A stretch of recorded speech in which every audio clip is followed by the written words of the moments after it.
This unique title design by Saul Bass, combined with Elmer Bernstein's riveting score, heralded a significant change in American cinema of the 1950s. The film, of course, is The Man with the Golden Arm, produced and directed by Otto Preminger. Now, behind every film production, there is always a collection of anecdotes and stories, but I can tell you that The Man with the Golden Arm carries enough stories for a dozen films. I'm Ken Barnes, and it'll be my pleasure to dig into the mass of background information and little-known facts behind this extraordinary film, and the various talents who contributed to its making. It was the first major Hollywood film to tackle the then-taboo subject of drug addiction. Timing, of course, is the prime ingredient in any success story. We can see, in retrospect, that 1955 was the right time to make this film, although at the time, not everyone agreed. It was released without the production code's seal of approval, and in certain circles, this was deemed unforgivable. In fact, it may well have been the reason why neither Preminger nor his film were honored in the Academy Awards for 1955. Frank Sinatra's performance was praised, as was Bernstein's score, both receiving Academy Award nominations but losing out to other artists. Not that Preminger was worried. He knew from past experience that controversy was a box office magnet. Indeed, his film went on to become one of the year's most successful movies, both critically and commercially. The screenplay, based on Nelson Algren's powerful novel, concerns a vulnerable young drug addict named Frankie Machine, portrayed here by Frank Sinatra. The novel describes Machine as being in his mid-20s. Sinatra, in 1955, was 39, but he certainly didn't look it. The way he wears that cap and the way he carries that drum kit makes him look at least 10 years younger. And it has to be said that this impression is not entirely due to the costume department. It's the actor that convinces us rather than the props. Now here he is, fresh out of rehab and back in the old neighborhood.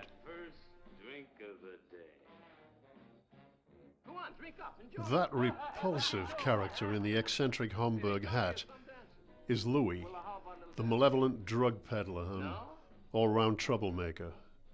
Played to perfection by Darren McGavin, but more about him later.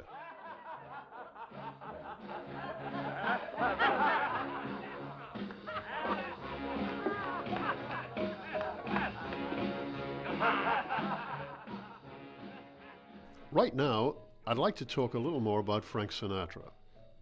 Here, he was at a point when his screen career was in full flight, a time when, both as actor and singer, he was riding the crest of the biggest comeback in show business history.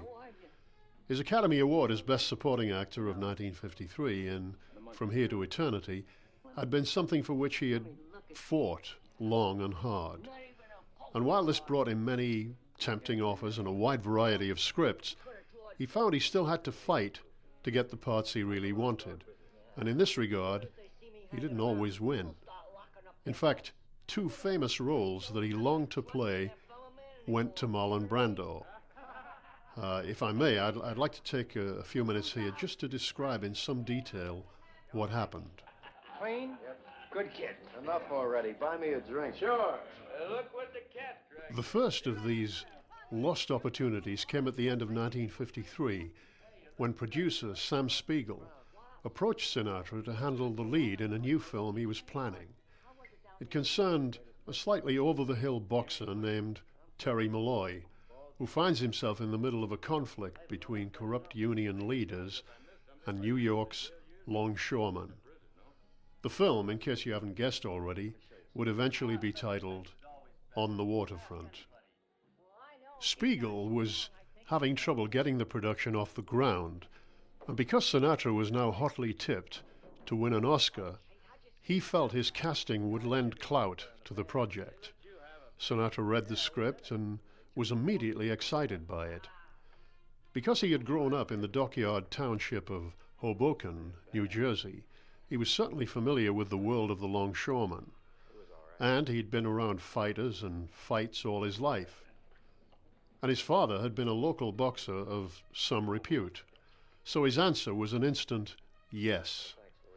But as great as the script was, and even with Sinatra's name and the reputations of the director, Elia Kazan, and the writer, Bud Schulberg, not a single studio showed interest. After being turned down by Fox, Paramount, and Warner's, the project was finally accepted by Columbia's hard-nosed president, Harry Cohn, who liked the idea of a film that could be shot in just 35 days, on location, and could be made for less than $1 million. His only condition was that he wanted Marlon Brando, not Sinatra. "But Sinatra's hot right now," protested Spiegel. "Sure he's hot," said Cohn. "And why is he hot? Because I gave him a part in From Here to Eternity. And he was perfect for that part. But I don't think he's enough of an actor to carry a role as demanding as this. Sorry, no Brando, no deal." Spiegel quickly acquiesced, leaving Sinatra furious and Kazan embarrassed. The director was so convinced that Sinatra would play the lead that he was already having script and wardrobe discussions with him. Sinatra responded by suing Spiegel for breach of contract and demanding $55,000 in compensation. On the Waterfront turned out to be a triumph for Brando, earning him the Academy Award as Best Actor of 1954. Whether or not Sinatra would have been as effective as Brando in that role is something, well, it's something we'll never know. But in 1955, with a string of successful films to his credit, Sinatra once again found himself up against Brando. The screen version of Frank Lesser's great Broadway musical, Guys and Dolls, was something Sinatra really wanted to do. It was generally agreed by everyone, including the composer himself, that no actor in Hollywood was more suited to the lead role of Sky Masterson than Frank Sinatra. Not only did he have the right street-smart persona, but also his voice and unique singing style were perfect for the songs. Sam Goldwyn disagreed and chose Brando, who could neither sing nor dance. A disappointed Sinatra, wanting to be in the film at any cost, agreed to play the secondary role of Nathan Detroit. As a result, both actors were miscast. To make matters worse, they took an instant dislike to each other that lasted throughout the shooting and beyond. Now, having established this pronounced enmity between Sinatra and Brando, let me return to The Man with the Golden Arm. The first attempt to put Nelson Algren's novel on film was back in 1952, when it was seen as a vehicle for John Garfield, a gifted actor who was then feeling pressure from the Hollywood blacklist. Two things prevented it from being made. Firstly, the difficult problem of adapting the script to meet the approval of the censors, and secondly, Garfield's untimely death at the age of 39. After the project had foundered, the screen rights fell into the hands of Otto Preminger, who was too busy on other productions to give much thought to it. 3 years later, with two big hits, The Moon is Blue and Carmen Jones, under his belt, he began looking for a suitable subject for his next film. What he wanted was something controversial, something that would get people talking. He felt the time was now right to do a film about drug addiction, which had become a growing social problem. It was obvious that sooner or later someone would make a film about it, and Preminger was determined to be the first. He had already obtained the screen rights to The Man with the Golden Arm, and he saw it as the perfect vehicle. The first step then was to get it scripted.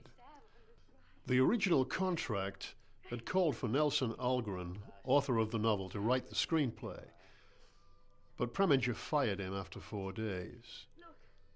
Now, any professional scriptwriter will tell you that it takes at least 6 months to turn out a good movie script. But if you want a really great script, you take 12 months to do it. Preminger had no intention of waiting that long. He engaged the services of two very good writers, Walter Newman and Louis Meltzer. and embarked with them on a series of script conferences. Adapting Algren's novel with its many characters and its unrelenting sense of despair and its horrific portrayal of drug addiction seemed like an impossible task. In the novel, the main character, Frankie Machine, was a Polish-American war veteran who had been awarded a Purple Heart. At the end of World War II, he returns to his hometown of Chicago with a morphine habit, which he had contracted in a military hospital. He tries desperately to resume his former life as a stud poker dealer, but due to circumstances, he's unable to cope with his environment and becomes addicted again to heroin. Finally, he kills himself. "Oh no," said Preminger. "Not in my movie." Yes, he was looking for controversy, which he knew was good for box office, but not a deep, dark tragedy.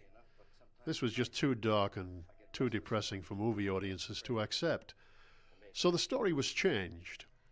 It would not reflect an immediate post-war period, but the present day, say 10 years after the war. It would begin with Machine, a former drug addict coming out of rehab with ambitions to be a jazz drummer. But because of pressures, both domestic and environmental, he is lured back into drugs. Later, when he finds himself facing a murder charge, his only hope for survival is to kick the habit once and for all. The film would then concentrate on how he goes about it. "Now that," said Preminger, "is my movie. The loser who is trying against all odds to become a winner. We still have controversy, we still have the horrors of drug addiction, and we still have a social message. That's a great part for a great actor." As writers Newman and Meltzer began writing the script, Preminger had two actors in mind, Marlon Brando and Frank Sinatra, both of whom would shortly be available, so he had to move fast. He quickly contacted the agents for both actors. "Well, let's see the script," they said. "It's not finished," said Preminger. Brando's agent said his client would not look at any script until it was finished. Sinatra's agent was more flexible. He floated the idea to his client, telling him the script was still being written. The message came back, "Send me what you got." Preminger had only about 40 or so pages, but he played it smart by sending the incomplete script to both agents. Sinatra read it and came back with an instant acceptance. "Are you sure?" said his agent. "Preminger is a difficult cuss." "So am I," said Sinatra. But what looked like being an explosive partnership turned out to be one of the most harmonious relationships of Sinatra's career. While both men had similar temperaments, they also shared a sense of humor and would often kid each other. Sinatra referred to Preminger as Ludwig, the director's middle name, and would often click his heels and imitating the director's accent, saying, "Jawohl, Herr Doktor," while Preminger called Sinatra Anatole, after a character in a play he once directed. So with his lead actor now in place, Preminger set about casting the other roles. Eleanor Parker was signed to play Zosh, Frankie Machine's frustrated and neurotic wife. Although he is affectionate towards her, the relationship seems strained. One can see right here that she may have been one of the reasons why he had turned to drugs. But now, with his ambition to be a drummer, his life has some purpose. How's that? Cute.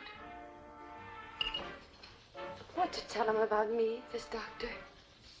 I told him about getting some money, getting you well. And he said getting with a band was a good way to go at it. He even gave me the name of a guy in town right here to get a job. That's nice. It's obvious that this is a woman who craves affection. She wants his total, undivided attention at all times, while he sees the playing of drums as a key to a better future. A future that would raise money to pay for the treatment of her condition, a condition that she never lets him forget. You ain't even tasted the cake. It'll only be a minute. I'll be right up. No, Frankie.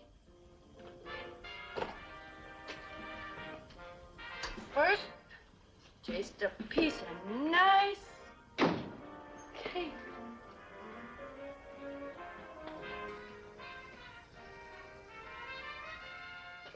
Hey, you coming, baby? So that's Zosh, an emotional time bomb waiting to explode. Hey, Molly.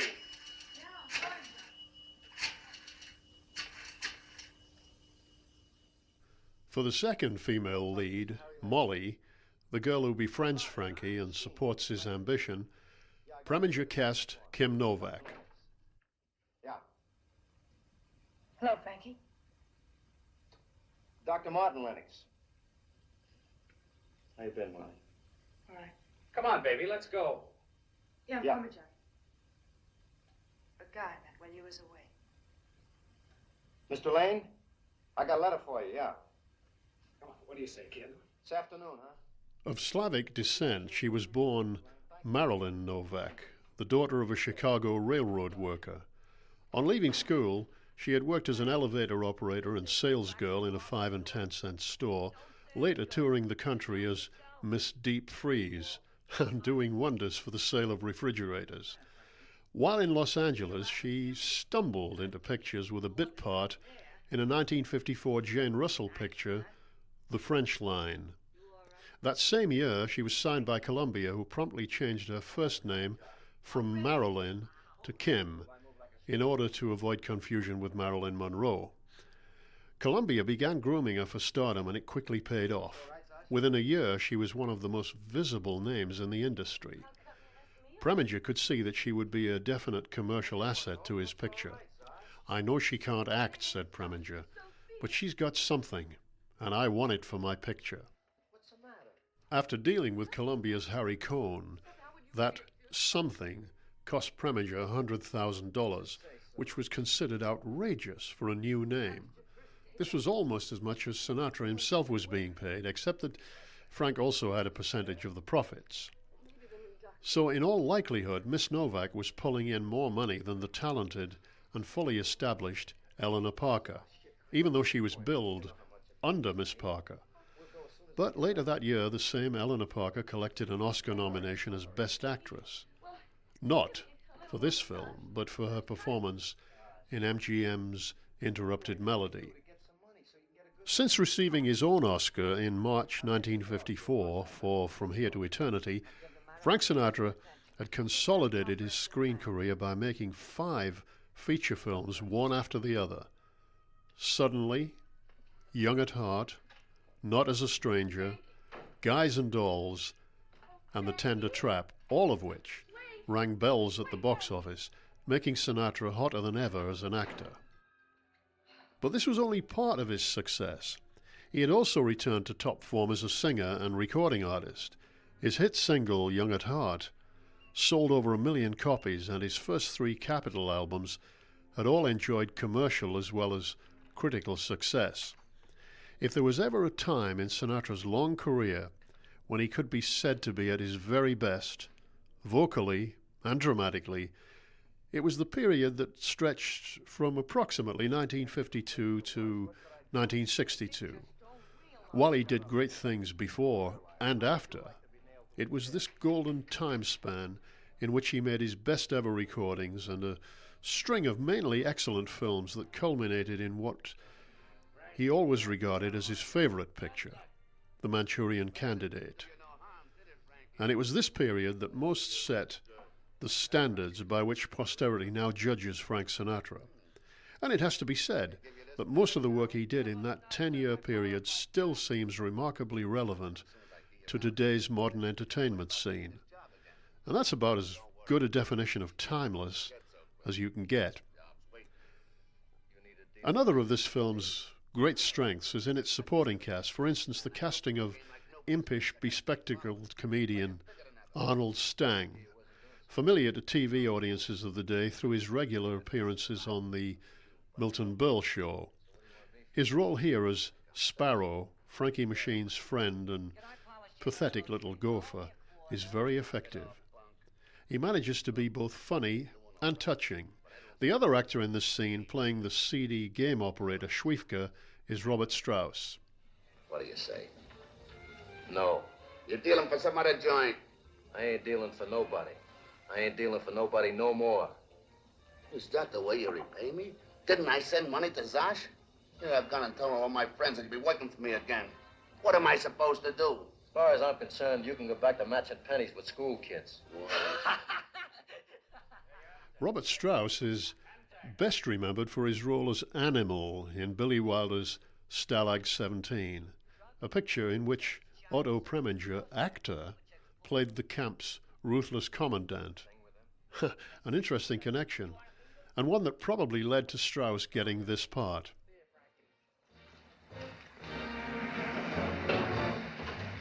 Hey, you! Get in, dealer. Who, me? What for? You too, punk. I didn't do nothing. Now, wait a minute, Parker, listen. I'm on my way to get a job. It's important to me. Kid. You can pick me up some other time. I just need an hour. Be a good guy, will you? Shut up.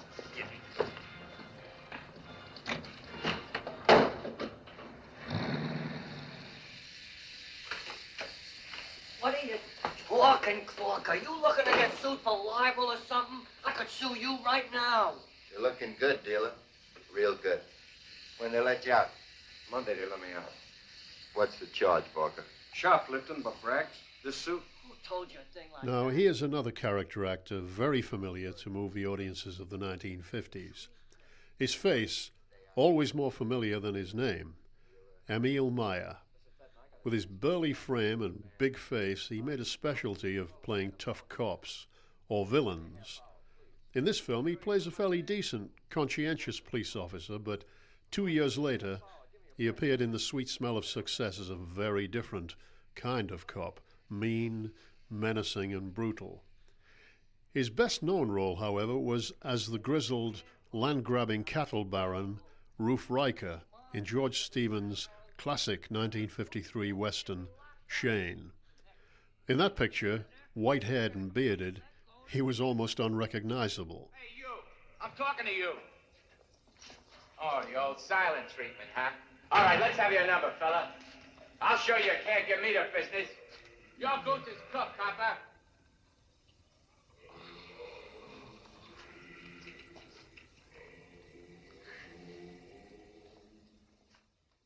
With the script completed, Preminger's plan was to start principal photography on October 1st and finish shooting in just 4 weeks. This really appealed to Sinatra, who liked to work fast. He always felt that his first take was his best. In fact, he hated retakes, so Preminger knew that the first part of his plan would come in on target. Then, with shooting completed by the end of October, the editing and scoring would be done in November, and the film would be previewed in theaters before the end of December, making it eligible for consideration in the Academy Awards.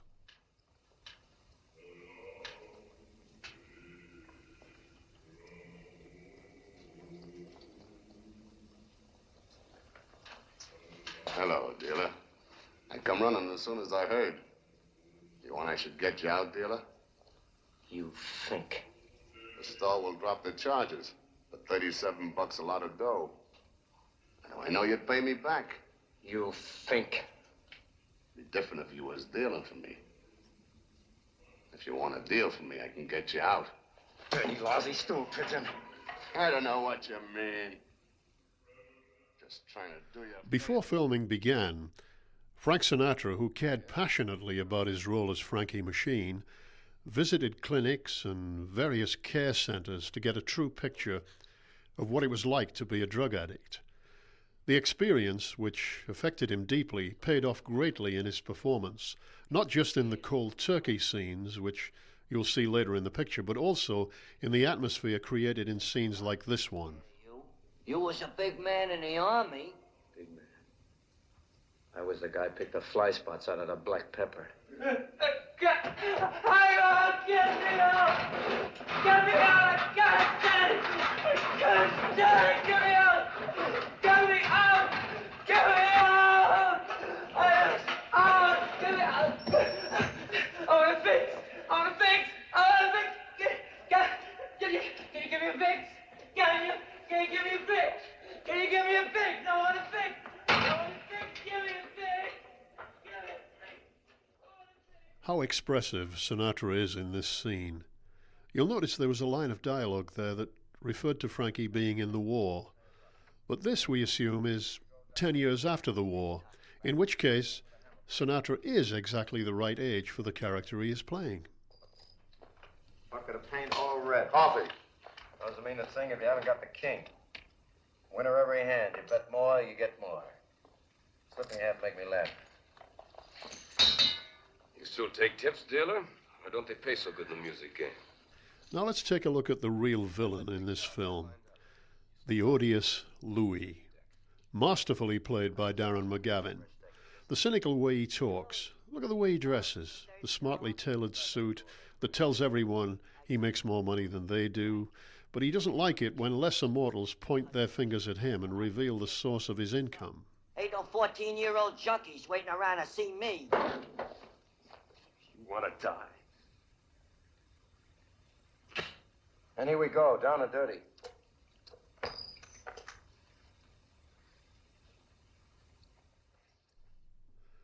Angry one moment because his so-called dignity has been insulted, then oily and insidious as he gets back to peddling his wares. Here he goes. What's it a sign of when a dealer's hands begin to shake? Sweet could take the slap for a while, will you? All right, man, new deal. Okay, man, here we go, down and dirty. Ace, 7.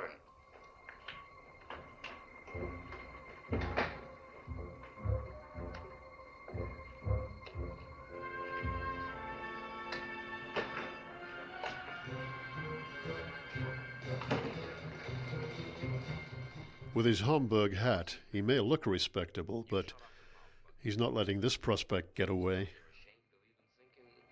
Well, what you thinking? Ain't that right? You know I don't talk about my customers, so who'll be the wiser? Oh, Mr. Integrity. Why fight a dealer? For what? Come over my place. What do you say?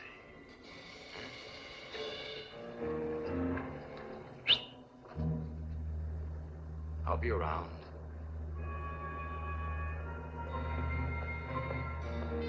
Originally, Preminger had wanted to shoot the film in Chicago, the setting for the story. This, he felt, would give it the same grainy documentary quality as On the Waterfront. But the cost of transporting cast and crew to the Windy City, not to mention the time involved in scouting suitable locations for both exterior and interior scenes, would not only blow the budget, but also his carefully planned schedule. So for the sake of economy and expediency, he decided to shoot the whole picture in Hollywood as a studio production. Personally, I think it worked, but over the years, some critics have pointed to this as one of the picture's shortcomings. But when you consider that the great majority of the script is set indoors with only a few street scenes, and always the same street, the use of authentic locations for such a brief amount of footage would have been a pointless waste of money. Besides, the cast is so good and the direction so assured that the film packs a punch that keeps the story firmly on course from start to finish. You shall come the drinks. Ain't got all night, Jack. Right. Have some. Fry, 2 doubles. you didn't have to do that, Frankie. No reason you should go losing money by wasting your time talking to me. You know it ain't no waste. I've been hoping you'd come see me. You know how it is, Molly. Sure. So busy and all. Sinatra's moments with Kim Novak are nicely played and create a mood of calm and emotional relief that is diametrically opposite to his scenes with Eleanor Parker. While Novak was not presented to Preminger as a great actress, it has to be said that she acquits herself more than capably in this role. During her first year in Hollywood, she appeared in 5 films, 2 of which were only bit parts. But in the 3 films in which she was given acting roles, she quickly justified Columbia's investment in her. Along with her well-known nervousness in front of the camera, she brought something else into a film studio, and it was that something else that reached out to audiences in darkened theaters all across America. Great actress? No. But one of the great faces in cinema? Absolutely. Not surprisingly, she became a close companion of Sinatra's, off-screen as well as on. And 2 years later, she co-starred with him for the second time in Columbia's Pal Joey. Oh, and while we're on the subject of Pal Joey, I should mention that this was yet another role for which Marlon Brando was said to be first choice. Columbia Pictures had held the rights to the racy Rodgers and Hart musical since 1941, but script problems had kept it on hold until 1956, when director George Sidney and screenwriter Dorothy Kingsley took it over and fashioned an acceptable, if sanitized, reworking of the John O'Hara story. Several actors were considered for the role, including Gene Kelly, who had played the lead originally on Broadway in 1940. It was a role that Sinatra, who knew and loved the score, was passionately interested in. And on hearing that Brando was likely to get the part, he moved quickly and immediately purchased a slice of the property through his own company, Essex Productions, thus eliminating Brando from the running and guaranteeing that he, and no one else, would play the title role. It turned out to be one of Sinatra's most popular films and one of the major box office hits of the 1957 season. And that's why I ain't coming around no more. You understand? Sure. Sure, I understand. You're a good girl, Molly. Sure. Real good. Frankie.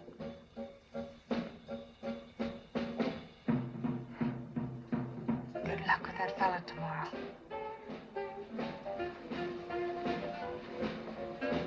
Now here's the only legitimate exterior shot in the entire film. You're not the first to come to me with a letter from Dr. Lennox. I've taken care of a lot of you people. The doc, he told me. I like doing it, understand? So don't feel that this is charity or anything like that. Now, have you played professionally before? Only down at Lexington. The actor in this scene with Sinatra is Will Wright, another well-known bit player who appeared in hundreds of films throughout the 1940s and 50s, and always to good effect. Please note that this scene is played in a single take. Any actor who shared camera space with Sinatra was expected to get it right first time, and that may well have been the case here.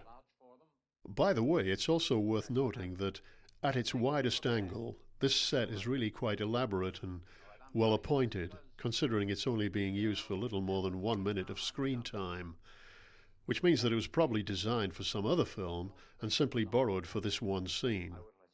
That's Preminger, the producer, saving money. Let me see, a week from Friday, about noon. All right? Fine. I sure do appreciate it. Oh, forget it. Bye. Goodbye.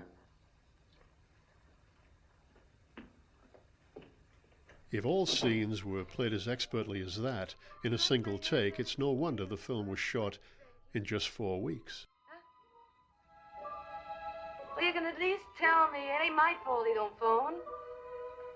What did I say? Just don't hold your breath, do you hear? The change that Hollywood was undergoing in the 1950s was not due to any individual film or group of films.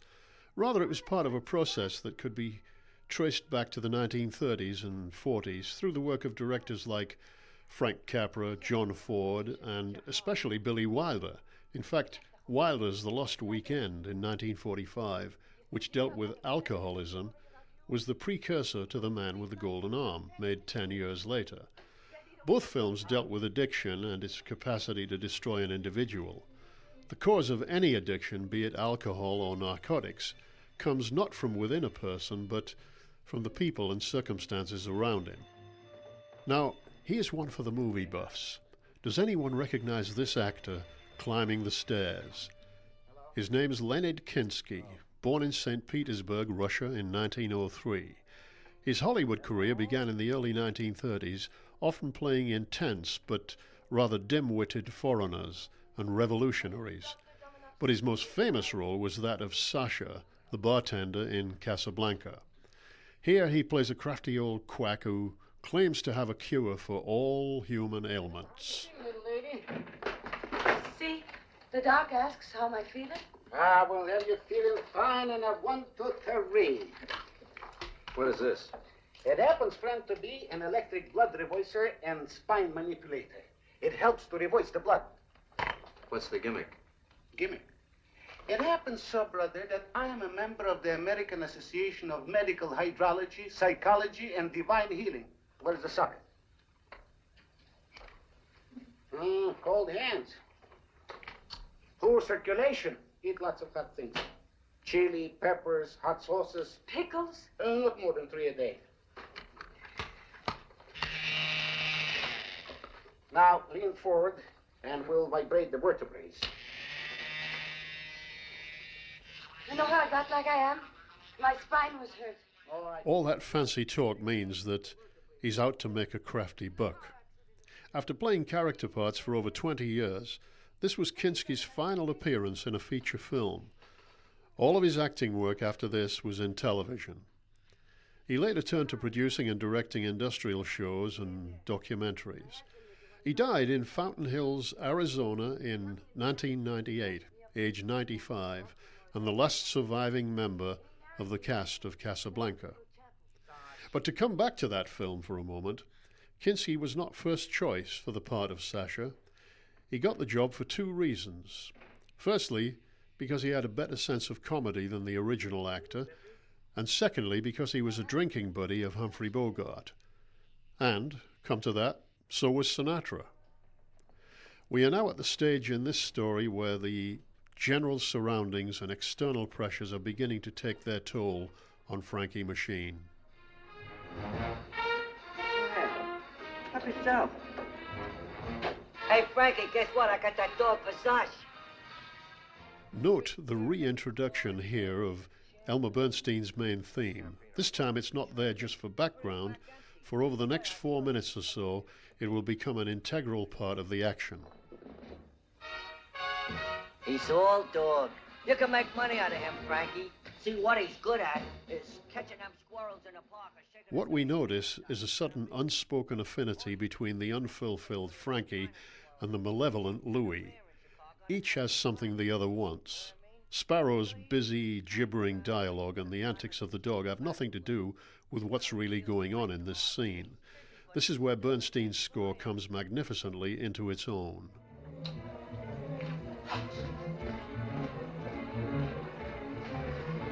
Take the dog up to Zash.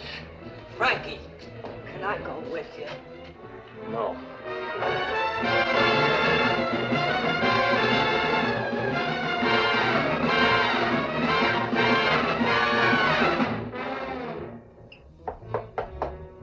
In a minute, dealer.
Last time it was 2. It was more than 6 months ago before he went away. They keep raising the price on me.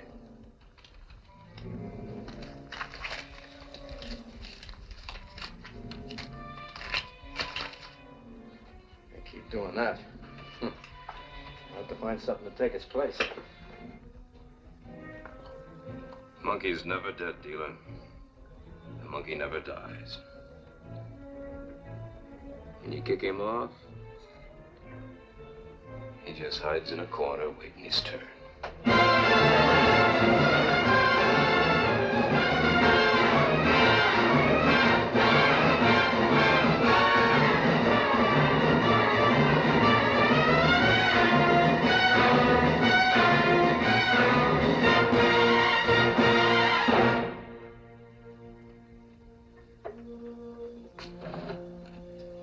He'll die waiting.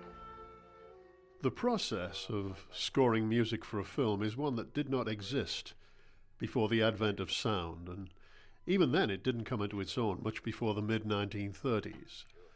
Silent pictures, of course, were almost invariably accompanied by music of some sort, from a solo piano to a pipe organ, and on some occasions, in the larger auditoriums, by a full orchestra.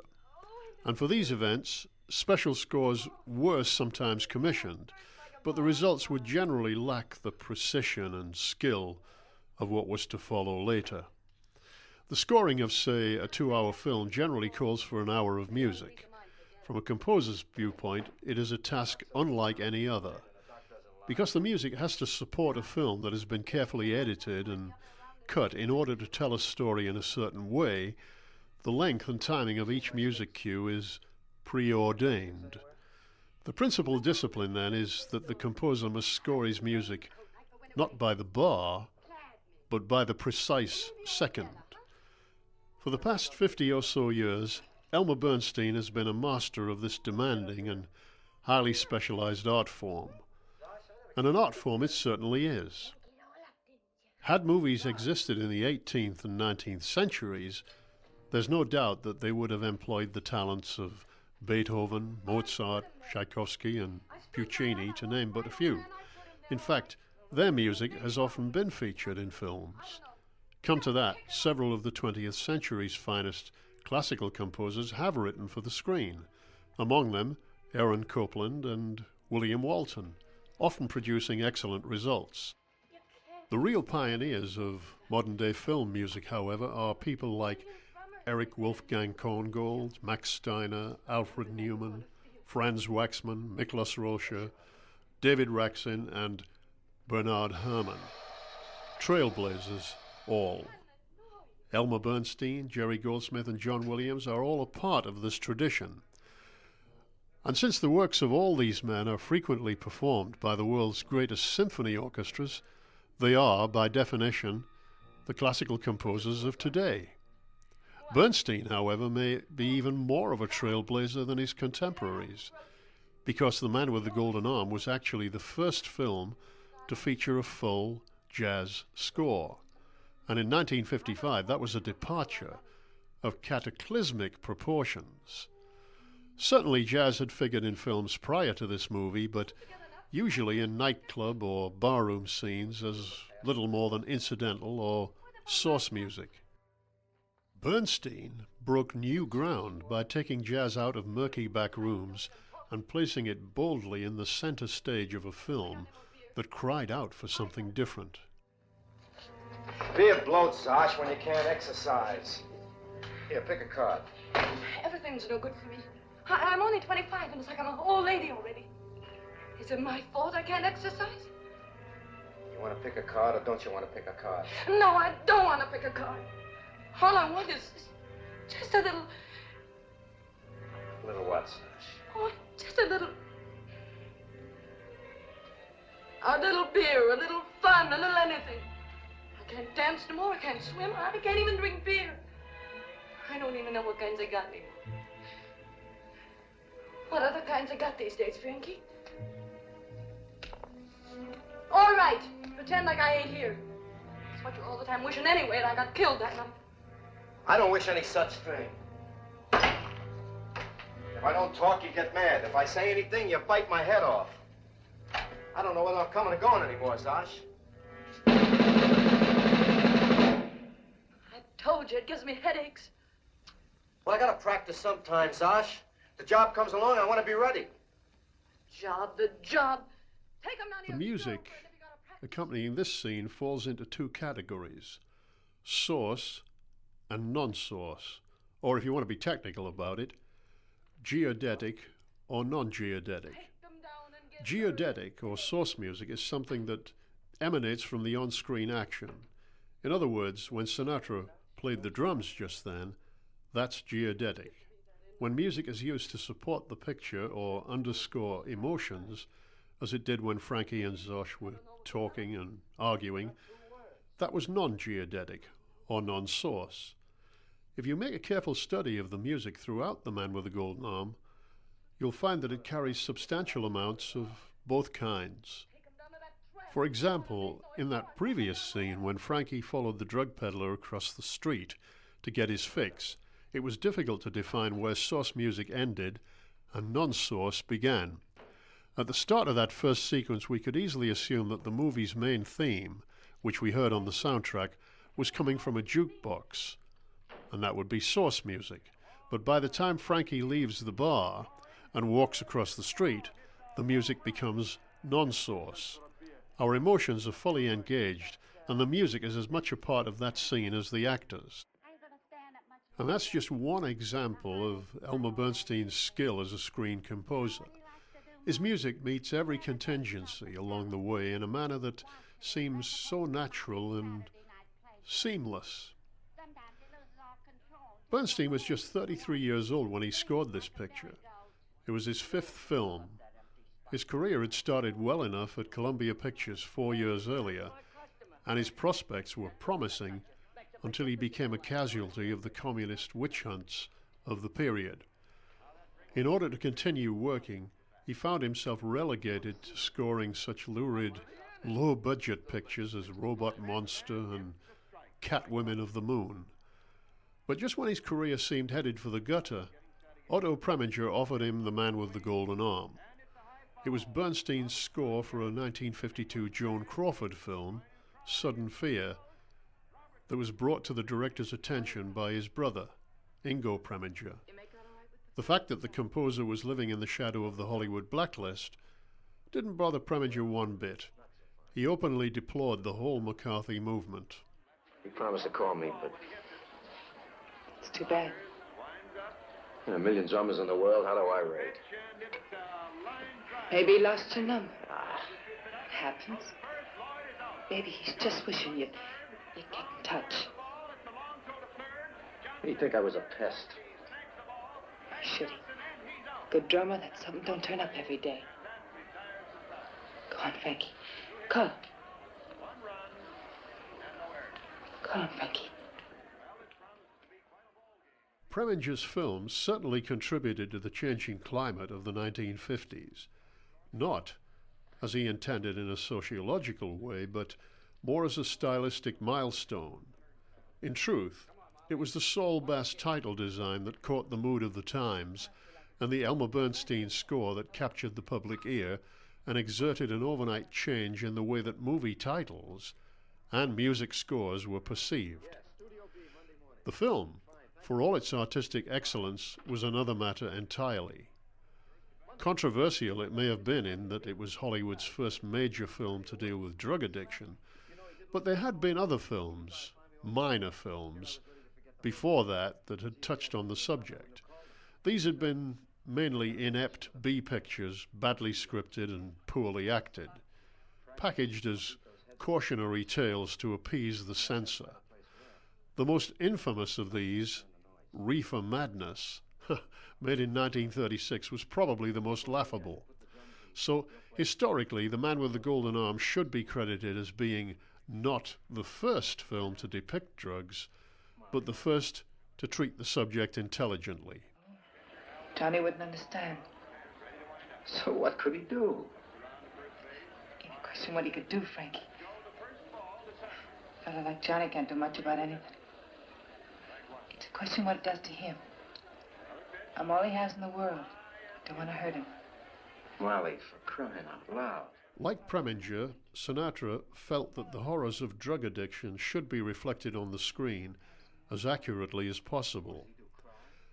While Frank had always been perceived by the media to be a hellraiser and all-night party swinger, along with his Rat Pack friends, Dean Martin and Sammy Davis Jr., all of them much given to Jack Daniels and endless packs of cigarettes, he was never into drugs. Over the years, he had seen what it had done to several of his friends, particularly among jazz musicians, as well as young people. So in this respect, he was passionately committed to making the picture. As he was once heard to say, one peddler can ruin a lot of kids' lives. Like Sinatra, Preminger was famous for his often volatile personality. The director's ego-deflating treatment of actors who couldn't shape up earned him the name Otto the Terrible.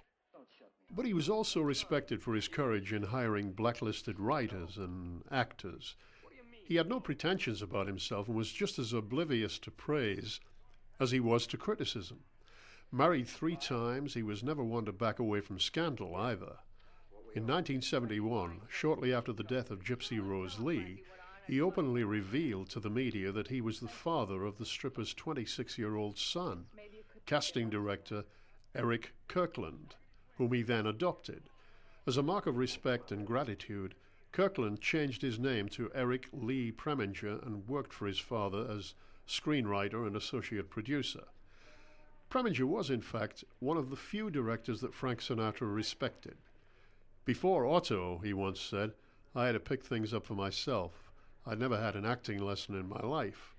Preminger was the only man who had the patience to really explain to me what the character of the dope taker was all about and how he felt he should be portrayed.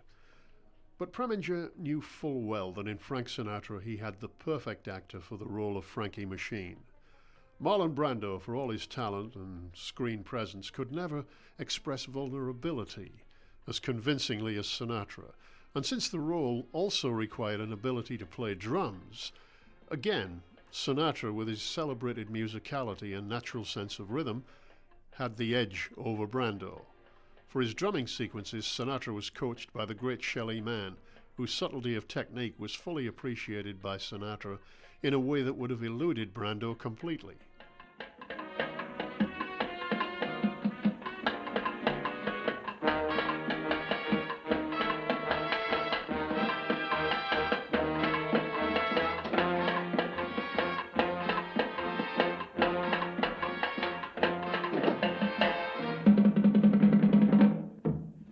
How's that?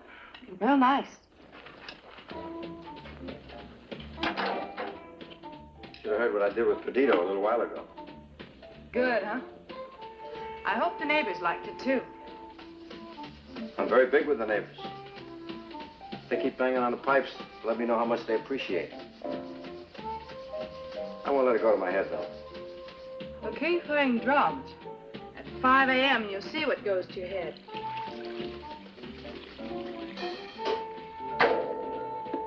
You slip me a smile and I'll give you my autograph. You won't have to fight your way through the Bobby Soxers to get to me. There you are. As Sinatra switches off the radio, the geodetic music ends and non-geodetic music takes over, and Elmer Bernstein's theme for Molly O sensitively underscores her blossoming relationship with Frankie and her appreciation of his problem. Schwiefka loan you the money? Him? Who did? Nobody. I'm gonna hop the drums. Oh, Frankie, no. I got it figured out pretty good. When I get a job, I'll take an advance and get the drums out again. Meantime, I'll use a practice pad. You should have asked Schwiefka.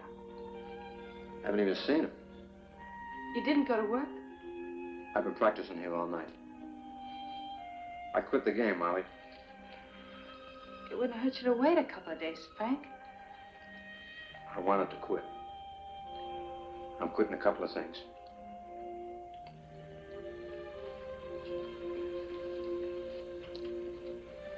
Is it bad? Not too bad.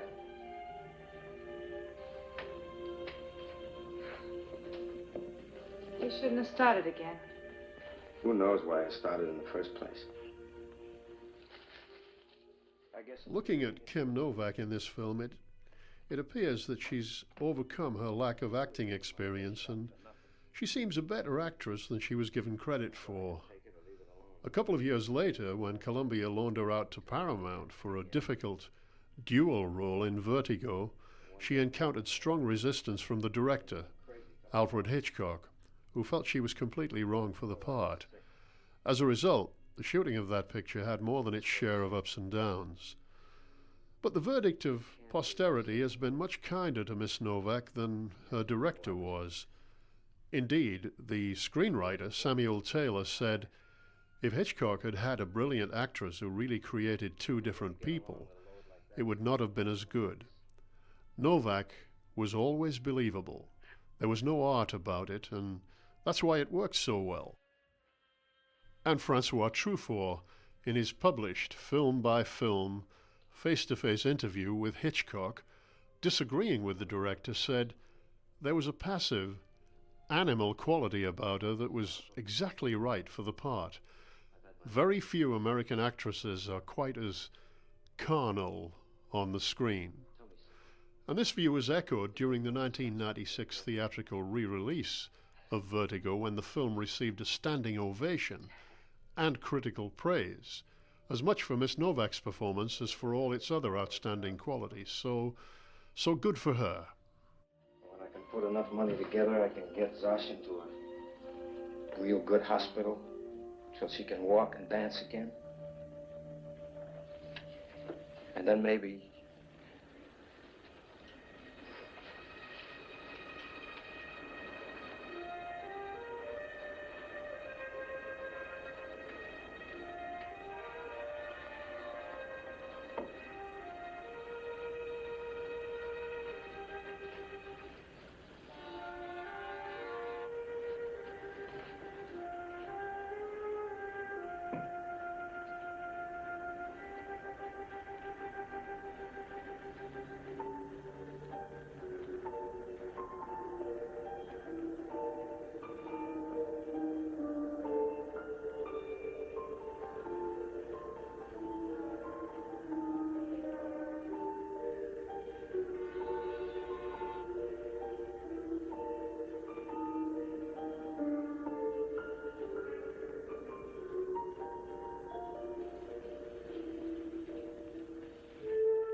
Now, after that long and touching scene with Sinatra and Novak, here comes an abrupt change of pace.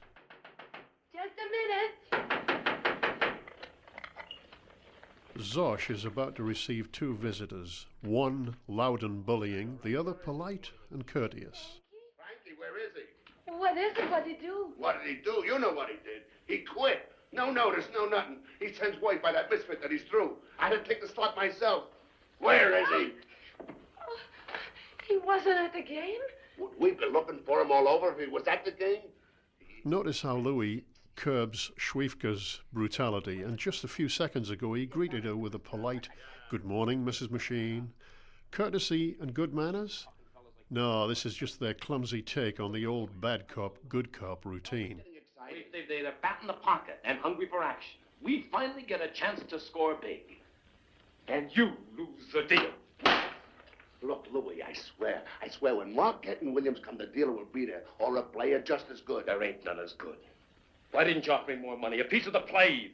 From your end or mine? What's the difference? Whose end? Do you expect me to stand here and argue about pennies? Your end.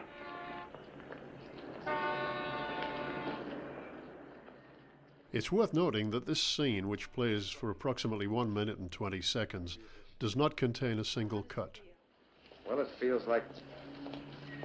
You better hang on to my arm or I go up like a balloon. I'm a musician.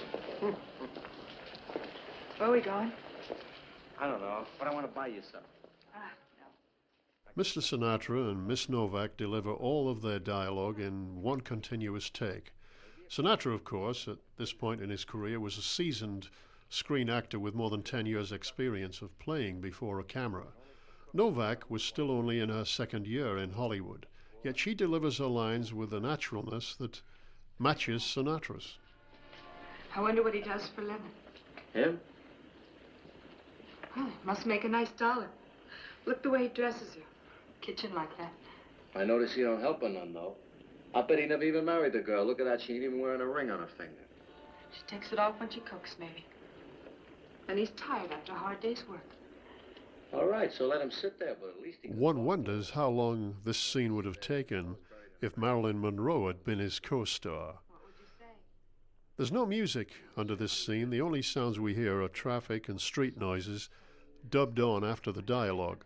It is, of course, a studio set, but a very elaborate one for just 80 seconds of screen time, which probably means that it was borrowed for just this scene. The smoothness with which this sequence is shot and played would have been impossible to achieve on a Chicago location. With Sinatra's reputation for doing things in a single take, it was probably rehearsed, blocked out, and shot in about 2 hours. On location, it would have taken at least a whole day. Now here's another scene, this time with Eleanor Parker, easier to shoot technically, but more demanding dramatically. Again, played in a single take. Why you gotta go around changing things? Why can't it be like always? Why you gotta quit dealing, Frankie? How are we gonna live with no money coming in? It'll start coming in Monday. But suppose they call this great tryout off. You can't tell me it's a sure thing, can you? All right, deal for speaker like always.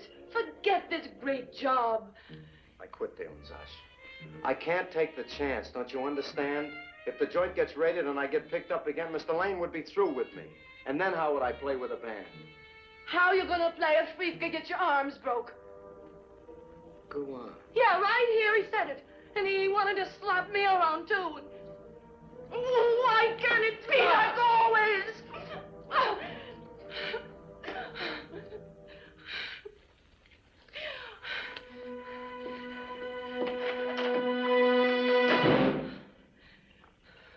Again, Elmer Bernstein's music underscored a scene that was played flawlessly, leaving the director delighted and the editor with nothing to do except cut to the next scene. Antec.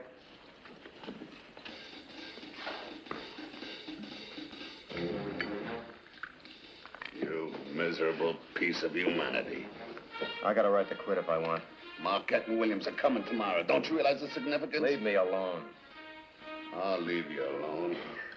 In the alley with the cats looking. That's enough, Schwiefka. You want a deal? You don't want a deal. What are you talking about all of a Don't sudden? raise your voice to me, you slob. He's no slave. You can't force him, so what's the use? You had the best of him all these years. Don't be a pig. He ain't interested. Right? All right, all right. Marquette and Williams. So here we are again. Good cop, bad cop. Louis is now once again the good guy. Philosophical, totally understanding, and firmly on Frankie's side. Where could a man find a better friend, a more supportive colleague? Best dealer in the business ain't working for you no more. That ain't easy to swallow. You're the best, all right. You're a squeeze player, Louis. Been tried on you before. Nah, I'm new around here. Are we really asking so much, dealer? One night. I'd like to be You rich. help us make a bundle. We'll spread a little of that old sunshine around. Couldn't you use a couple of hundred? Maybe 250? Huh?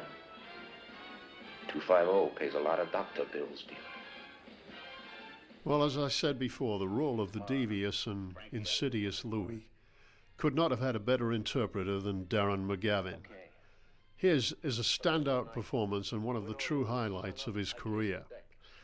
The character of Louis, as depicted here, is something of a forerunner of Charrier, played by Fernando Rey in The French Connection. Louis, like Charrier, is immaculately dressed, smartly tailored clothes, a neat handkerchief in his top pocket, shoes polished, and looking a model of elegance and respectability. But, unlike the character of Charrier, Louis is not a millionaire, not a super-rich international operator. He's a small-town drug peddler who probably pimps on the side. Yes, he may stand far above the others in this neighborhood, but if he were to move into a more respectable, more affluent district, his financial inadequacies would quickly show, and he would soon be found out. But here, in this deprived slum neighborhood of Chicago, he feels secure. His superiority is never questioned. Right here, right now, Louis seems to be playing Mephistopheles to Frankie Machine's Faust. Well, I don't have to tell you. So don't. I mean, you got this one thing on the mind all the time. Can't stop thinking about it. You're just a mine of information, ain't you? You know what I did? I said to myself, okay, off sweets forever. Well, forever can start tomorrow. For once in my life, I'm going to eat all the candy that I can hold. I bought $18.23 worth of candy, lugged it up to my room. All night long, I ate candy. I was sick. I was sweating, but I kept shoving it in. Ever since then, when I feel like candy, I say to myself, well, you can't complain, brother. You once had it, and had it good. You know what I mean?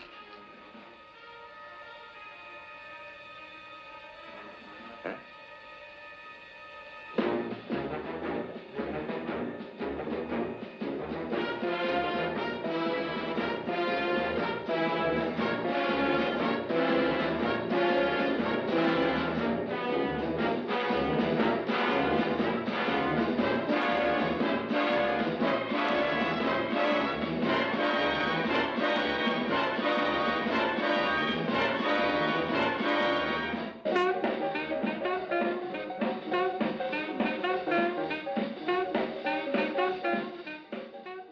Talk about a change of pace. The last time we saw Frankie Machine, he was like a lost soul begging for help. But look at him now, brimming with confidence. A couple of rides. All day I was expecting you being to practice. Practice. I got down there and knock him dead. It's all in the wrist, and I got the touch, Molly. Look at that, steady as a rock. Can do anything I want it to do. Keep the change, pal. Thanks. You got a cigarette, Frankie? Yeah.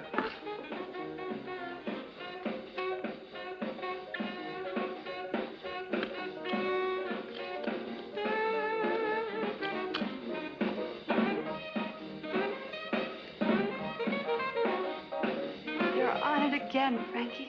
Why? Why? No, listen, Molly. Listen. Why? Molly. Molly. No. Beat it. Molly, I only want to Take a walk. Molly, listen to me. I can explain Molly, it. I just want to talk. Will you get out of here? Please, stop. Molly, listen to me. Please Will you don't let me hurt have him, it? will you? Go away. Are you looking to lose your job? Can't you manage your car? Molly, listen to me. I gotta talk to you. Molly. Don't go there. I can't stand it no more. Molly.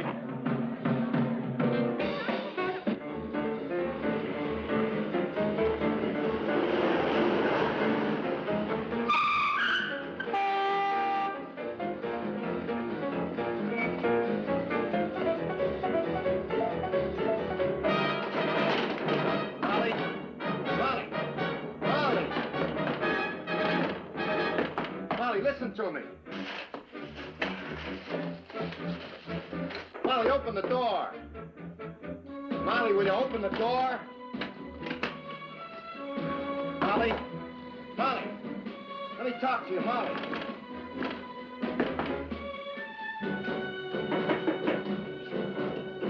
Molly!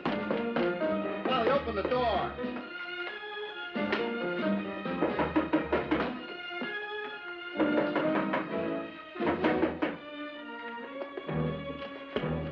Molly!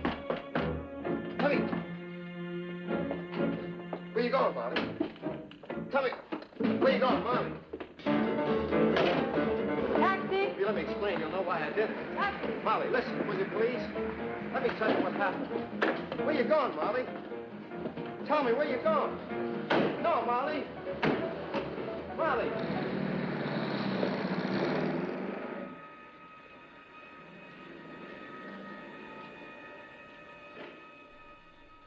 So what he needs now is a little more confidence, and he knows just where to get it.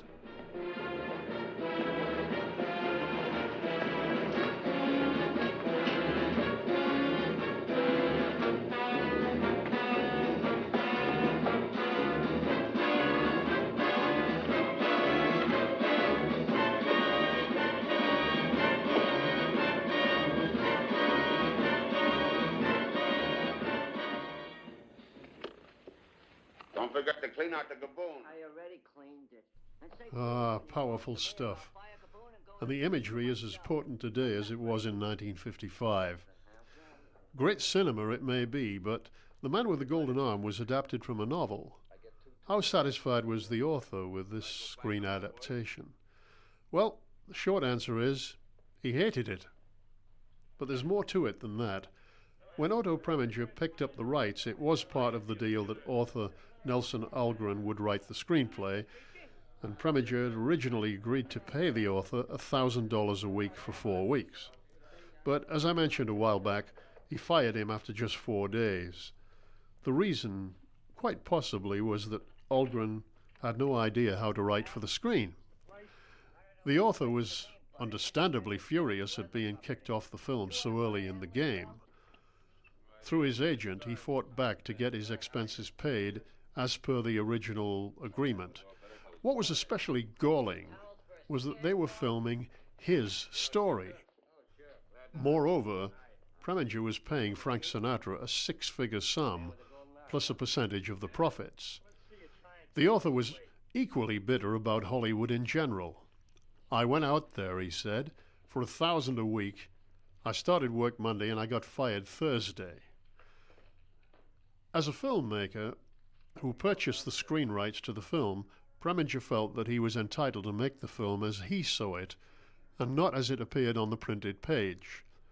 Vera Caspary, the author of Laura, was desperately angry at the way he had presented her novel on the screen. But that film was a huge success, and is now rightly regarded as a classic piece of film noir. In fact, in critical circles, it is generally considered to be Preminger's best film. In the case of The Man with the Golden Arm, Preminger said, "I don't think I did an injustice to Algren's book. I had been acquainted with it a long time. I knew the characters well. What I wanted to stress in the picture was the folly of taking drugs just for kicks. I also tried to show in the picture that the psychological cause is really what keeps the man on narcotics. The physical cure is comparatively easy today if you take it in hospital with the help of drugs and doctors, but the psychological cure is very hard. Statistics show that people fall back into the habit in alarmingly high numbers because of mental unhappiness." In showing narcotics being administered on the screen, Preminger was acting in direct defiance of the censor. But as he said at the time, "I've always taken the view that exposing a sore is much better than hiding it." I call it, and I raise it 500 more. Sammy! I know what I'm doing. I'll have a look. You know, if there's one thing that's guaranteed to create excitement in a movie, it's a card game. Would you let me think? It's up to you. What's the rush, I want to know? Your bet, 2 pairs. I heard you. What is this, a force joint or something? A man's got a right to study his hand. Bet or fold? Use your head, Sammy. I tell you, he's got it. Don't throw good money after bad. I know what I'm doing.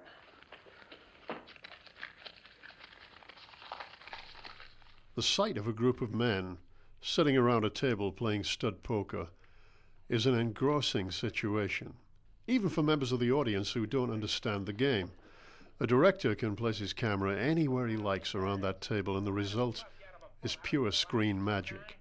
This sequence is particularly helpful to this film because it shows us how Frankie Machine earns his living and how important the dealer is to the outcome of a game, and why Frankie is known as the Man with the Golden Arm. What do you mean by that? Got the talk. Deal. Punk, get some of this smoke out of here. What do you mean, too good? The shoe fits, brother.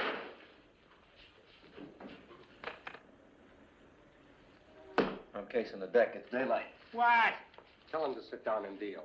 Well, we always break up around now. One more round. How about my money? Whistle that dealer back on the slot. Frankie, how about it? No. Just give me what's coming to me. 1 more hour, huh? I'll deal. You? We want to play machine.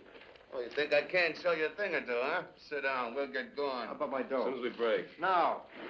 Give us a chance to count it at least. Go home, you'll get it later. Okay, ante up. Here we go. 100 it is. Yeah, 100. Okay, here we go.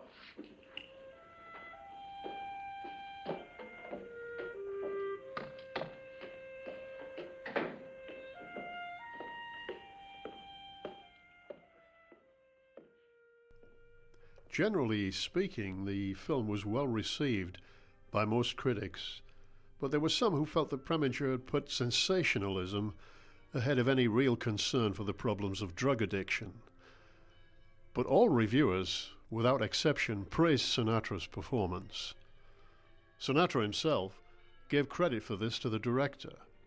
While their relationship during the filming of The Man with the Golden Arm was mostly harmonious, there were two incidents when the two of them disagreed. At one point, during production, Preminger was so dissatisfied with Darren McGavin's acting that he bawled him out in front of the cast and crew.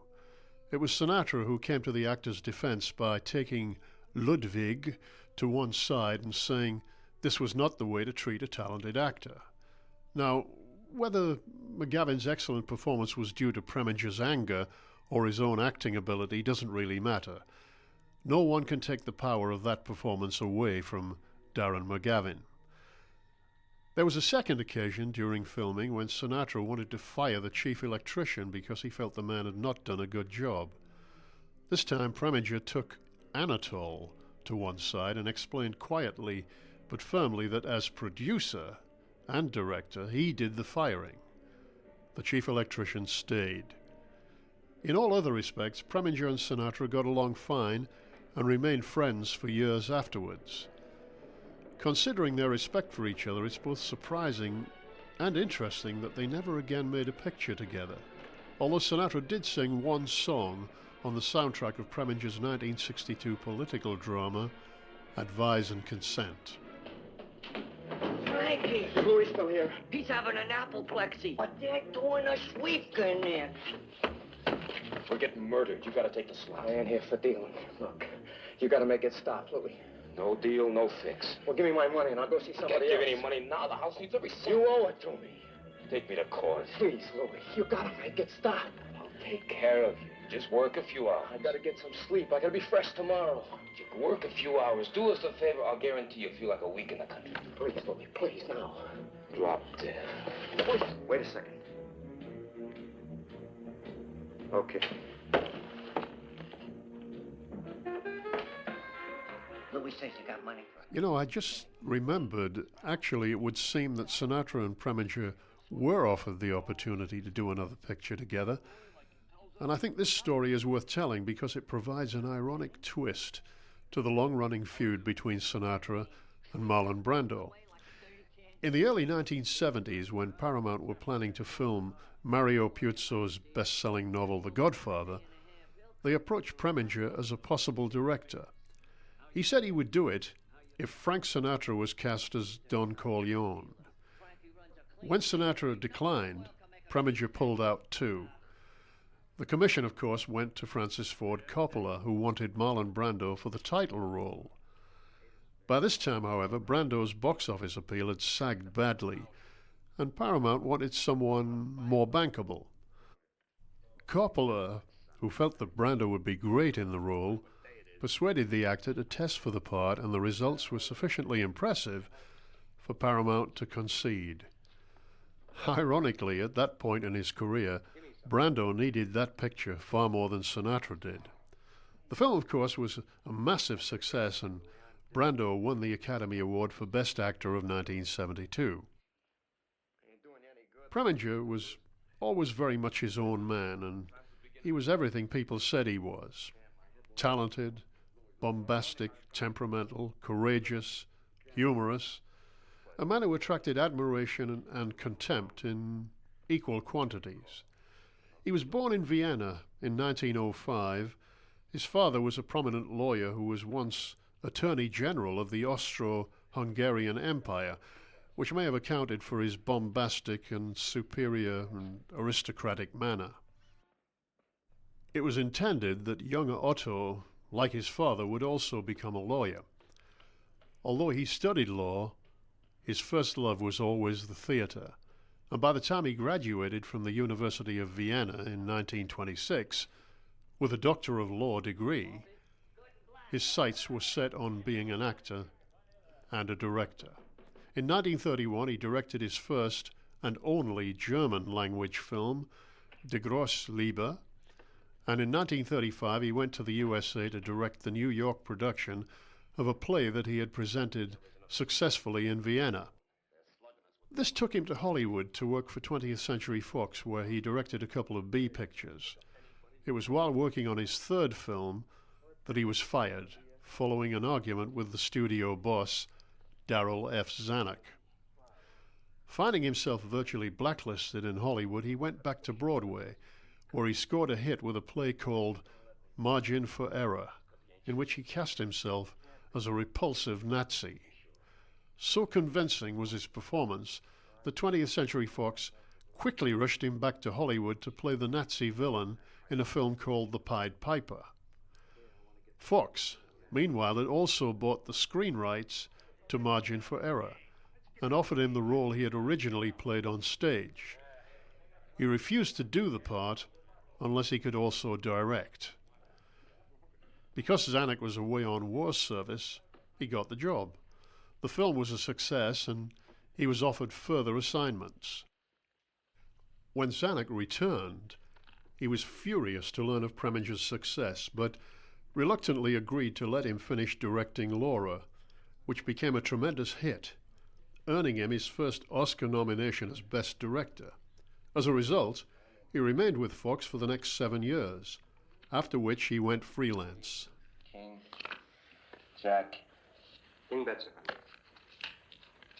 Call. Pair of trays. King 10, Jack 7. Pair of trays. 200. I called it 2. House bets 2. Coming out. Pair of trays, pair of kings, pair of jacks. Stories of Preminger's clashes with actors are legendary, none more so than his association with Robert Mitchum, which began on the 1953 film Angel Face. The script required Mitchum to slap Gene Simmons in the face. Preminger complained that the actor was not hitting Miss Simmons hard enough. "Do it again," said Preminger. Mitchum did it again. "That's not hard enough," snapped Preminger. "Do it again." Mitchum did it again, bringing tears to his co-star's eyes. "No, no," barked Preminger. "Do it again. This time, hit her like you mean it. Now, let's go. One more." Mitchum turned to Preminger and said, "One more?" The director nodded, and Mitchum struck him smack on the jaw. "You're fired," roared Preminger. "Oh, no," said Mitchum firmly. "You're the one who will be fired." As it happened, no one was fired, and the picture was completed without further incident. Despite this, a year later, Preminger made another film with Mitchum called River of No Return, co-starring Marilyn Monroe. Mitchum and Monroe were old friends, and this time there were no scenes requiring him to hit his co-star, so everything went relatively smoothly on that picture.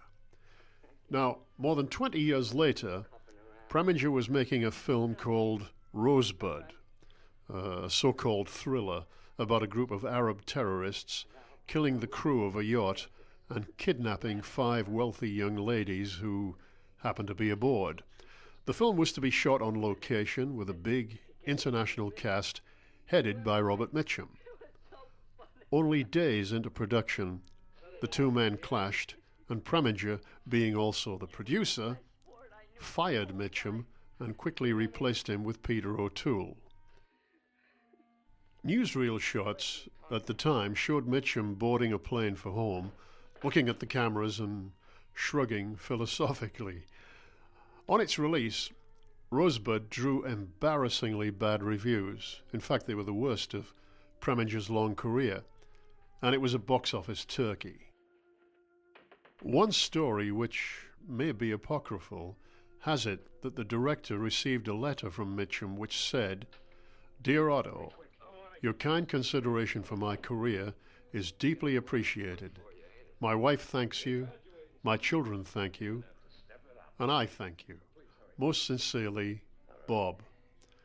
It's said that Preminger immediately filed that letter in the waste paper basket. Trust me this once, will you? You know I don't do that. I'll pay you twice as much later, but I gotta do something right now. Beat it. I'll even push for you, Louis. Hurry. A flippin' junkie always says that. Please, Louis. Please. Please, Louis. Get your dirty hands off.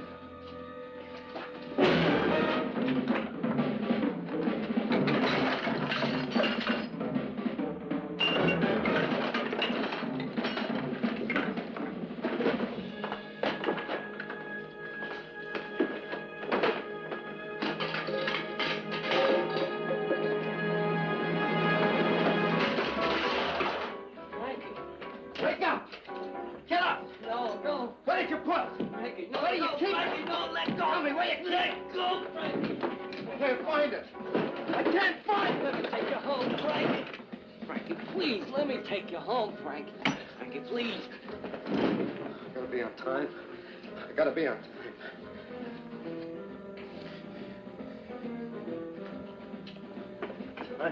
Frank.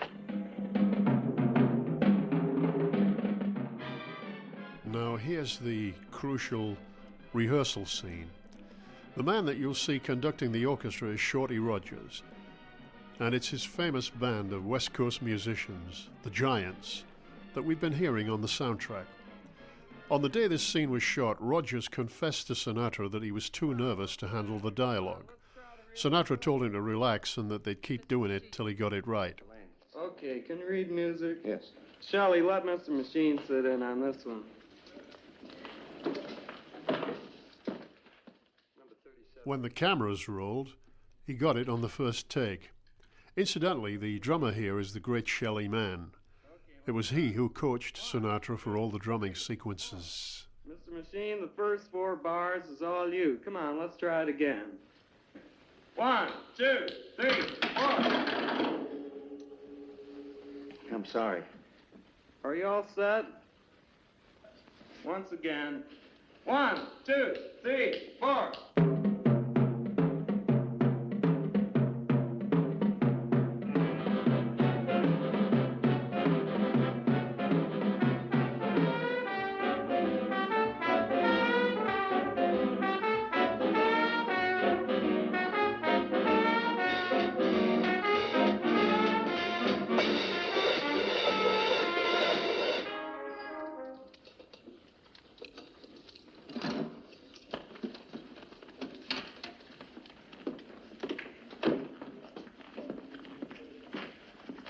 Okay, Shelley, let's go. And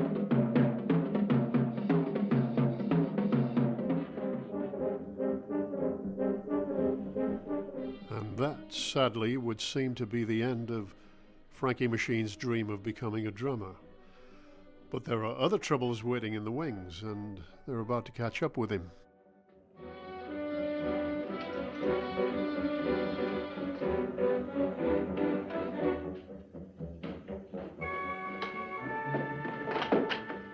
Zosh, do we have any money? I need some money. No, what's the matter?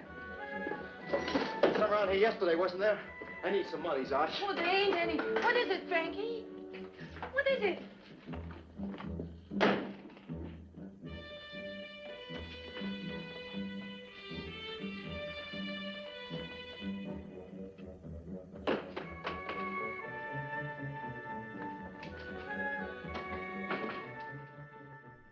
Louis, quite understandably, is out for revenge. And then some.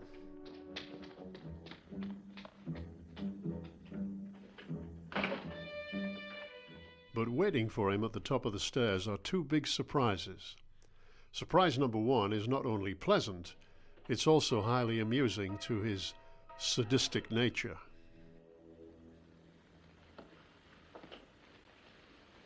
You can walk. Since when?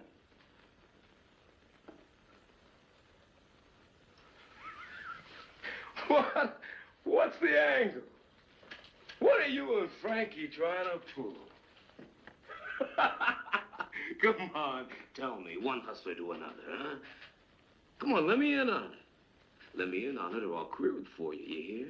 I'll tell everybody you can walk, you always could. I'll tell them all you can walk your pony.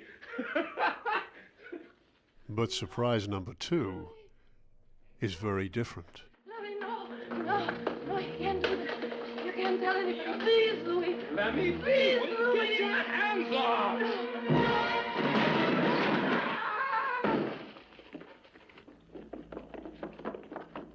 Don't touch him. Call the police. Did she fall?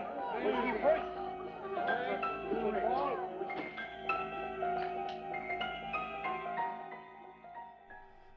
Well, a secret is safe, and Louis is now the most surprised dead man you ever saw. I haven't yet mentioned the director of photography, Sam Levitt. Like Sinatra, Levitt was a native of New Jersey, where he was born in 1904. He entered films in the mid-1920s as an apprentice at Paramount's Astoria Studios in New York. In the 1940s, he went to Hollywood as a camera operator for MGM, where he worked on several major pictures, including Anchors Aweigh, Frank Sinatra's first film for MGM. In the early 1950s, he became a freelance cinematographer, creating impressive images for a number of major productions, including The Thief, A Star is Born, Carmen Jones, and another Sinatra film, Suddenly. In 1958, Levitt won an Academy Award for Best Cinematography for The Defiant Ones. He retired in the mid-70s and died in 1984. There are several scenes in this picture that are shot and played in a single take with no camera cuts. This is another one, running for approximately 2 minutes, and with quite a lot of dialogue. About a fight. I was sleeping all morning right here in this chair. Then for all you know, it did happen that way. While you were sleeping, Frankie shoved him over. He didn't. How do you know if you was sleeping? Wasn't I was sleeping, more like dozing, kind of. I'd have heard a fight if there was one. Frankie didn't do it. He wasn't even here. When wasn't he here? When it happened. How can you be sure if you was dozing? I was up when he left. That's how I'm sure. I saw him go. And he was home this morning. But only a second, honest. He didn't get in a fight. He was here only a second. Why didn't he stick around? Was somebody after him? Nobody was after him. Nobody. He just wanted some money is all. What for? I don't know what for. A fix. He wanted it for a fix from Louis. It had nothing to do with Louis. How do you know? Because there was no money. Why would he want to see Louis for a fix if he didn't? Of course, with players as skillful and as effective as Eleanor Parker and Emil Meyer, the scene plays naturally and delivers its message perfectly. This makes the director's job easy, and the editor's easier still. Little wonder that Preminger managed to shoot this film in just 4 weeks. The speed and efficiency with which this film was made is an object lesson to the filmmakers of today. After 4 weeks of shooting and a further 4 weeks of post-production, which included the scoring, which Elmer Bernstein achieved in just 21 days, the film received its first theatrical screenings as planned in December of 1955 in time for inclusion in the Academy Awards. It was then released nationally and internationally in 1956. There were, however, other reasons why Preminger had worked so fast. At the very outset of this project, there were rumors that other producers and certain major companies were planning their own films on the subject of drug addiction. So he was determined that his film would lead the field. Also, an early release would mean early recoupment of production costs. And indeed, not long after the release of Man with the Golden Arm, 20th Century Fox released Bigger Than Life, directed by Nicholas Ray and starring James Mason as a man whose personality changes drastically due to medicinal injections of cortisone. Then came Fred Zinnemann's screen treatment of the hit Broadway play A Hatful of Rain, which also had a drug addiction theme. These and other films over the next 2 or 3 years made their own statements, but none was more powerful or more timely than Preminger's film that defied the censors and broke new ground. Nelson Algren was so incensed by Preminger's adaptation of his novel that he tried to suppress its release, but to no avail. The director knew he was on solid legal ground to make whatever changes he wanted. We've now reached the point where the picture differs most widely from the novel. Is he in there? No. I'm coming in. Not if you ever want to see me again. Will you meet me tomorrow? Yeah. Yeah, I'll be around Annex. Maybe not tomorrow, but soon. I miss you.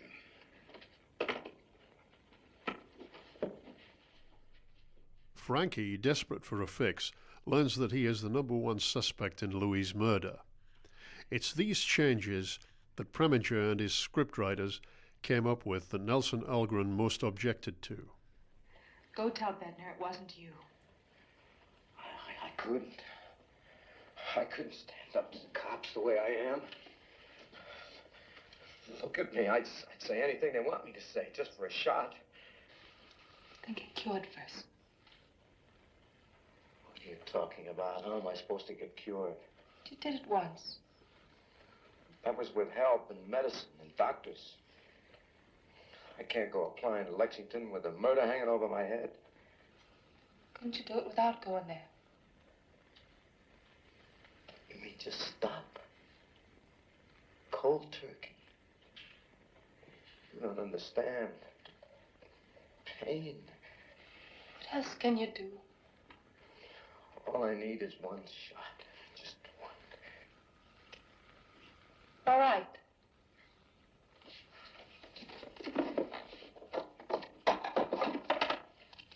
All right, here, take it. Go on and take it all.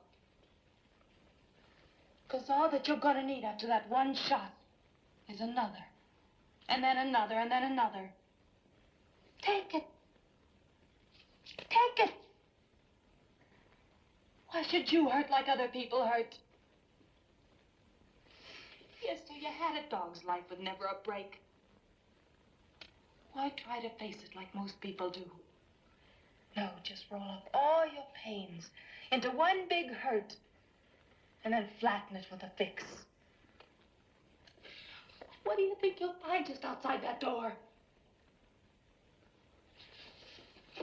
Don't you think that Bednar knows what you are and what you need just to get through that next hour?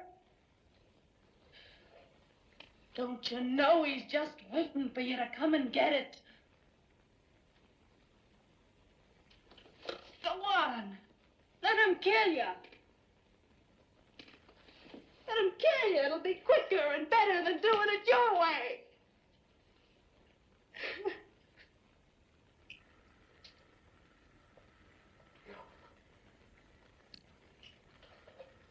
No.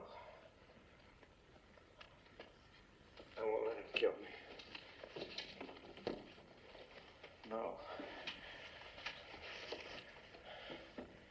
And I won't run into no grave. But kicking it. Look, a guy can't do it by himself. I'll help. You know what you're letting yourself in for. It ain't pretty. And it could be dangerous. If they find you here, then they find you, is all. I don't mean dangerous from Bednar. I mean dangerous from me. Sometimes a junkie will kill to get away from the treatment. Understand? So if you got any knives or scissors in the house, you gotta put them away for a while. And don't let me out of the room. No matter what I say or promise, or how much I beg. Because if I get out, it'll only be to go out and find a fix. That's the way it is, you understand? Just lock me in the room. And if I try to make a break for it, stop me any way you know how. No matter how much you see it hurting me, don't try to help me with pills or dope or anything else like that. You think you can handle it?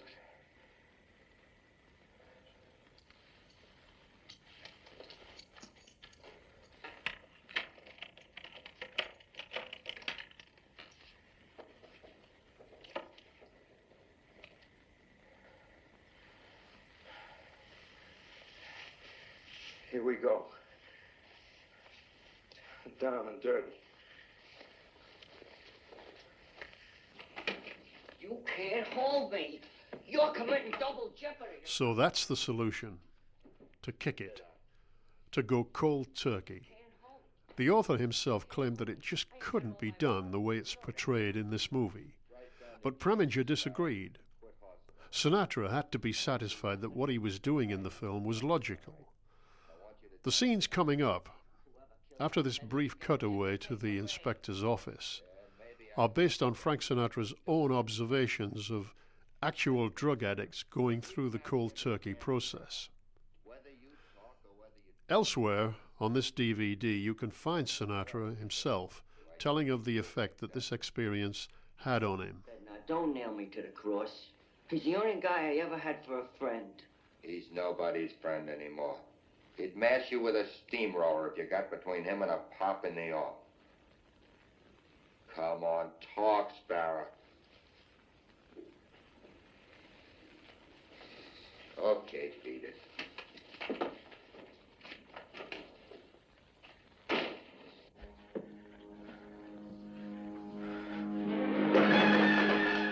This is what cold turkey looks like when the body is denied that all-important fix.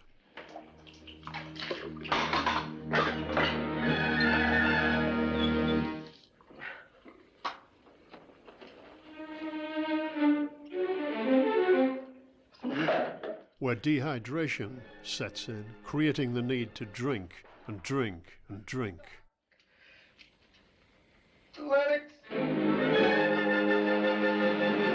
That horrible onset of withdrawal symptoms where the brain is focused on just one thing.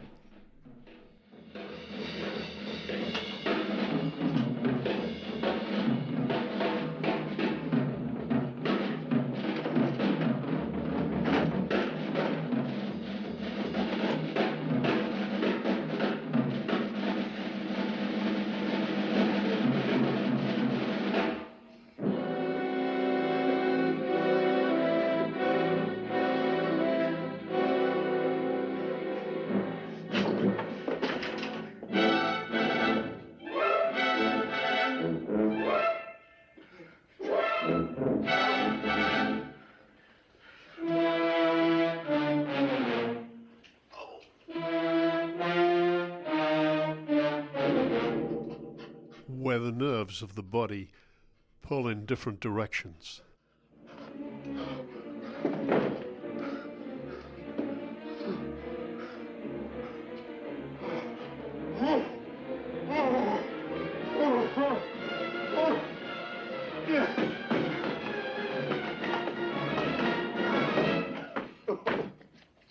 Let me out!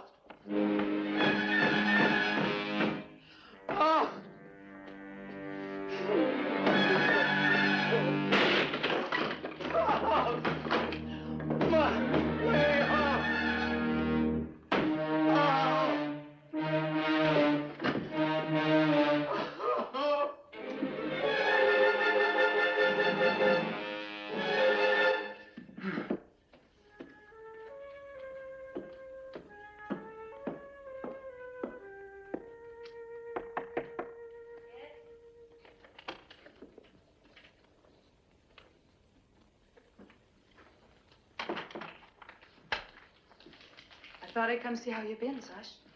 Alone, that's how I've been. Something to eat. Sausage. Alone and worried sick. Where is he? You know where he is? Did he go to you? What do you want, anyway? Zosh, what you told Bedner. You seen the papers. You see how bad it makes Frankie look what you said. I didn't tell Bedner anything. The papers, they twist everything all up. They wouldn't be able to if you didn't let them. I can't help what they do. What do you expect me to do, sitting here?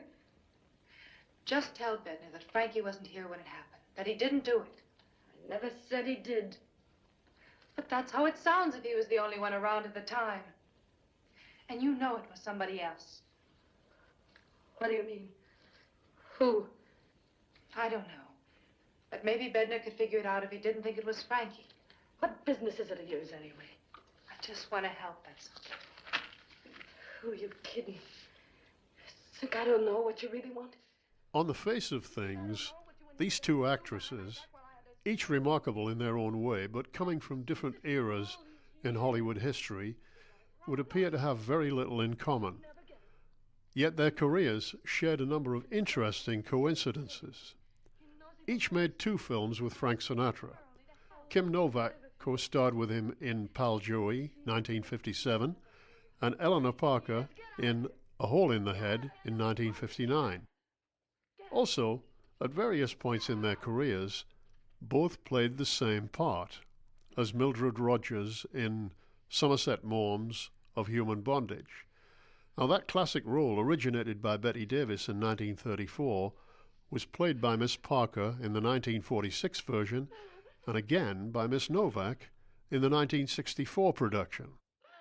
This film marked the only occasion when they worked together.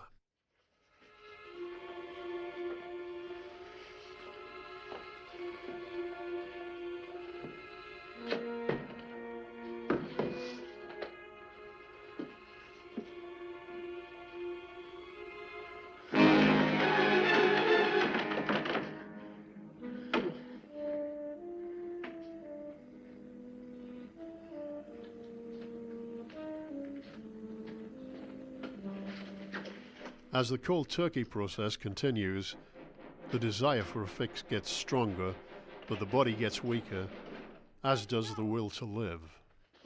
I can't stand it any longer. Look, just a little Please longer. help me. Keep me warm. I can't stand it any longer. I gotta get out and get a fix. Open the door, Molly. Do like I say. Open the door, I'll kill you. I'll kill you. Frankie, listen. If you really I can't. Well, then I do have something put away to make it stop. Give me quick. Give me. Quick. Where? I'll get it. I'll get it.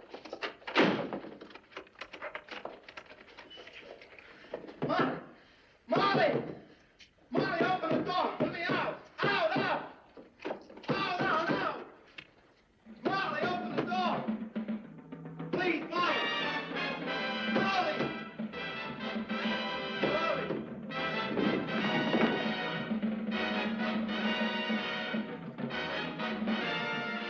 It was this part of the film that was the most controversial, or maybe questionable would be a better term.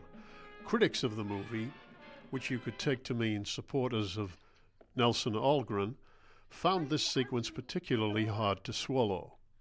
That a mere girl could persuade a junkie to spend a night locked up in a room in the expectation that this would cure him. But was this really so unbelievable?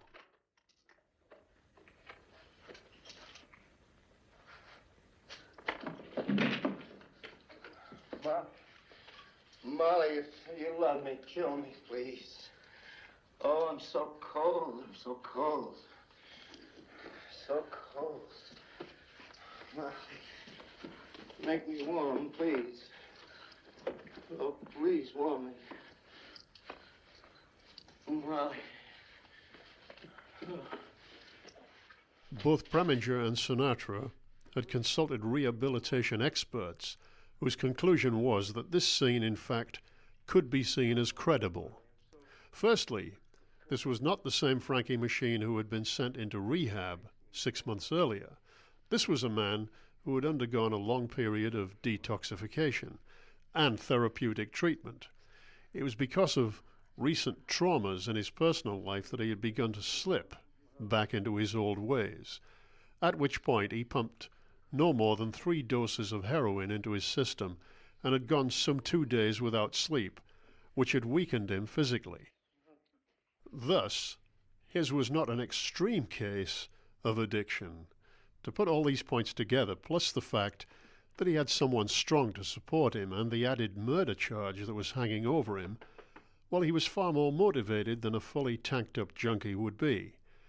It was only when they were satisfied on these points and that this scenario was considered acceptable by experts that Sinatra and Preminger decided to play it this way.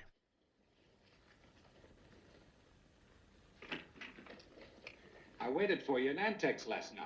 I told you it might not be right away. I thought maybe you were sick or something. I just want to tell you, don't look for me in Antex no more. He threw me out last night. We had a little argument. So make it the safari, huh?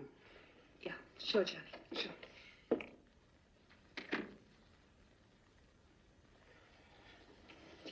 Pretty good, huh, Molly? It was perhaps melodramatic, but it was also reasonably credible given that particular set of circumstances, and therefore quite believable. If it sounds like I'm dismissing Nelson Algren by supporting Preminger and Sinatra, this is not the case. Algren, author and poet, who died in 1981, remains one of America's most respected literary figures. When The Man with the Golden Arm was published in 1949, it earned him the first National Book Award and prompted Ernest Hemingway to predict that he would, quote, rank among our best American novelists, unquote. In her biography of Algren, Bettina Drew described him as an hilarious raconteur, willful, uncompromising, original, and he managed to produce an impressive body of fiction in the deeply American tradition of such writers as Dreiser, Anderson, and Twain. While he was powerless to prevent the release of Preminger's film, a stage version of The Man with the Golden Arm debuted at New York's Cherry Lane Theatre in 1956 and drew unqualified smash reviews. But it did not become a long-running hit, for the very reasons that Preminger had objected to. The tragic ending, particularly, was depressing to audiences. People don't need to pay out hard-earned cash to be depressed. They can just as easily get depressed for free. Most novelists, of course, are generally disappointed in screen adaptations of their work. But it should be borne in mind that any novel receiving a screen treatment must carry an element of change or compromise because they are two very different mediums. A movie is not something you can pick up and put down at will like a novel. In fact, nobody reads a novel at a single sitting. A movie, on the other hand, has to tell its story to a collective audience. It has to have a beginning, a middle, and an end, all within a 2-hour time span, and usually that means giving them a happy ending. No junkie either. That's finished. Oh, sure, you bet. You see for yourself. He ain't running away from you. So where is he? How happy an ending this movie has depends on your point of view. Molly tells the cop that Frankie is no junkie. That's all finished, she says. But are we really expected to buy that? Preminger wasn't particularly interested. His main concern was to take the audience to a point where most of the loose ends are tied up satisfactorily, and Frankie Machine can start his life afresh. Of all the novels that have been turned into movies, I would say that The Manchurian Candidate was probably the most faithful to the original. Despite certain necessary omissions, it managed to retain all of the wit and plot of the novel to the complete satisfaction of the author, Richard Condon, and that is a rarity.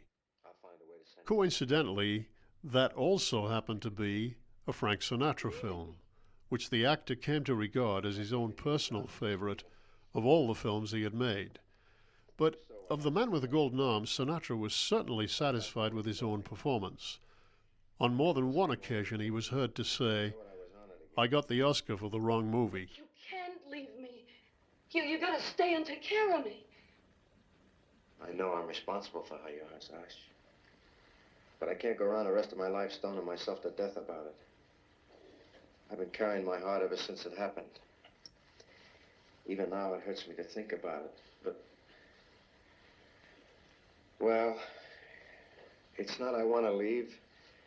I gotta leave. You mustn't leave, Frankie. You mustn't leave. Sash. Say goodbye to me, Sash. You think you're fooling me? I know what's pulling you away. Molly. No. Yeah, you're going just as you can be with that little tramp. Frankie, no. Goodbye, Sash. No, Frankie.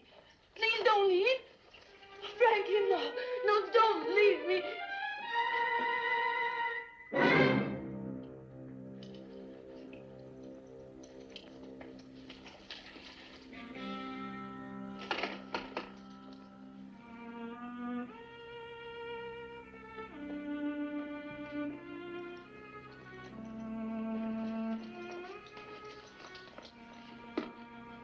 Get dressed, Sash.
The combination here of Eleanor Parker's acting and Elmer Bernstein's scoring make this a particularly touching death scene. Note also the sensitivity in Preminger's direction, the silence that accompanies the ritual of establishing that life has ended, and the beautifully timed pauses.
This scene rises far above melodrama and leads to a believable ending with Frankie facing a future that offers few certainties.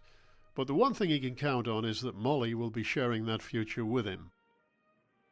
And that's as good an ending as we can expect from a story that offers little hope to any of its characters.